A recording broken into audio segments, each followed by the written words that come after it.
এলাকার উন্নয়নে সাধারণ মানুষ জনসাধারণের অভূতপূর্ব সারা আমার পাড়া আমার সমাধান। দুয়ারে সরকার শিবিরের পর আমার পাড়া আমার সমাধানে দারুণ সারা। প্রতিটি শিবিরে মানুষ অতি উৎসাহের সঙ্গে অংশগ্রহণ করছে। রাস্তা থেকে আলো, বিভিন্ন বিষয়ে মতামত প্রদান করছে মানুষ। এই পন্থার সাধারণ মানুষ আরো বেশি উপকৃত দাবি তৃণমূল সরকারের এর সুফল মিলবে 26-এর নির্বাচনে। হাওড়া জেলা জুড়ে আমার পাড়া আমার সমাধান কর্মসূচি অনুষ্ঠিত হচ্ছে। সরকারি ঘোষণা অনুযায়ী 3টে বুথ একত্রিতভাবে আমার পাড়া আমার সমাধান শিবির।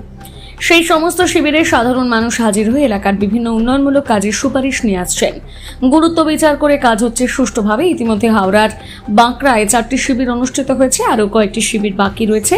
শুরু থেকে সাধারণ মানুষের উৎসাহ সমানভাবে রয়েছে। এই উৎসাহ উপস্থিতিতে 26-এর সুফল বুঝিয়ে দেবে বলে মনে করছে শাসক শিবির।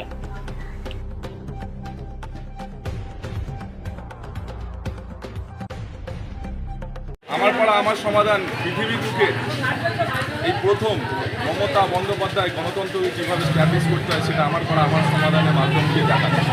এবং সেই আমার পাড়া আমার সমাধানে মানুষ এসে তাদের পাড়ার যে সমস্ত রাস্তাঘাট ইনফ্রাস্ট্রাকচার রয়েছে কোনটা বেশি প্রায়োরিটি আছে সেটা তারাই তুলে দিচ্ছে। এর চেয়ে বড় কথা কি হতে পারে। কতগুলো হলো এই বছর মধ্যে, এই মাসের মধ্যে কতগুলো হলো পাড়ায় আপনাদের বাঁকড়াতে এটা 4 নম্বর ক্যাম্প চলছে, আরও কয়েকটা ক্যাম্প বাকি রয়েছে। তবে এটুকু বলতে পারি আমার পাড়া আমার সমাধান আগামী 26 সালে রেজাল্টে আপনারা বুঝতে পারবেন যে আমার পাড়া আমার সমাধানের গুরুত্ব কত।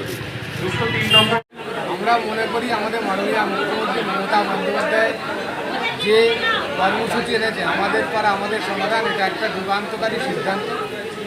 ভারতবর্ষ কেন পৃথিবীর ইতিহাসে একটা মানুষের অংশগ্রহণের মধ্যে দিয়ে সেই এলাকার সমস্যাকে তুলে এনে সেটাকে বাস্তবে রূপায়ণের চিন্তাভাবনা যিনি করেছেন তিনি আমাদের মাননীয় মুখ্যমন্ত্রী মমতা বন্দ্যোপাধ্যায়। আমরা পঞ্চায়েত সমিতি, বিধায়ক, সাংসদদের তহবিল থেকে অনেক কাজ করি, যেক্ষেত্রে মানুষের অনেক বক্তব্য থাকে যে আমার এলাকার এই রাস্তাটা বা এই টিউবওয়েলটা বা এই অঙ্গনারী সেন্টারটা হলে ভালো হতো।